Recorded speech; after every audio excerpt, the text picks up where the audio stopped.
అనగనగా ఒక అడవిలో ఒక కాకి నివసిస్తూ ఉండేది. దానికి ఒకరోజు బాగా ఆకలి వేయడంతో ఆహారం కోసం అడవంతా గాలించడం సాగించింది. ఇలా గాలించగా గాలించగా ఒక ప్రదేశంలో దానికి ఒక చిన్న మాంసం ముక్క తారసపడింది. అది తడువు చేయకుండా వెంటనే ఆ ముక్క వద్దకు వెళ్ళి దాని నోట కరుచుకుంది.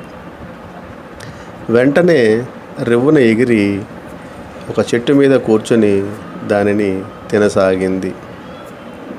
అదే సమయంలో ఒక కుక్క కూడా ఆహారం కోసం అటూ ఇటూ తిరుగుతూ ఆ కాకి ఉన్న ప్రాంతానికి చేరుకున్నది. కాకి నోటిలో ఉన్నటువంటి మాంసం ముక్కను చూసిన కుక్కకు నోటిలో నీరు ఊరసాగింది. ఏ విధము చేతనైనను దాని నోట్లో ఉన్నటువంటి మాంసం ముక్కను చేజిక్కించుకోవడానికి అది ఉపాయం పన్నింది. అది వెంటనే కాకితో ఈ విధంగా మాట్లాడసాగింది. కాకి గారు, మీ గురించి నేను చాలా విన్నాను. అంతేకాకుండా మీరు చాలా అందంగానూ పాడతారని విన్నాను. ఇది నిజమా? ఈ మధ్య ఎవరి నోట విన్నా మీ గురించే చర్చించుకోవడం ప్రారంభించారు. నిజంగా మీరు అంత అందంగా పాడతారా? ఏది ఒక పాట నాకు వినిపించరా అని దాని ముందు అనడం ప్రారంభించింది.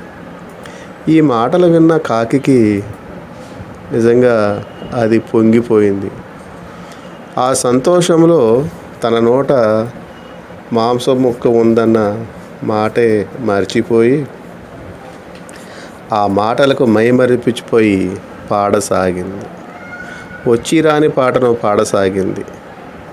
వెంటనే నోరు తెరిచిందో లేదో తన నోట ఉన్నటువంటి మాంసపు ముక్క క్రింద పడిపోయింది. క్రింద పడిపోయినటువంటి మాంసపు ముక్కను ఆలస్యం చేయకుండా కుక్క దానిని అందిపుచ్చుకొని అది వెంటనే పారిపోయింది. కాకి ఈ విషయాన్ని గ్రహించేలోపు కుక్క పారిపోయింది. చేసేది లేక తన అమాయకత్వాన్ని తానే నిందించుకుంటూ ఏమీ చేయలేక ఆకలితో అలా దిగాలుగా ఆ చెట్టు మీదే కూర్చుండిపోయింది.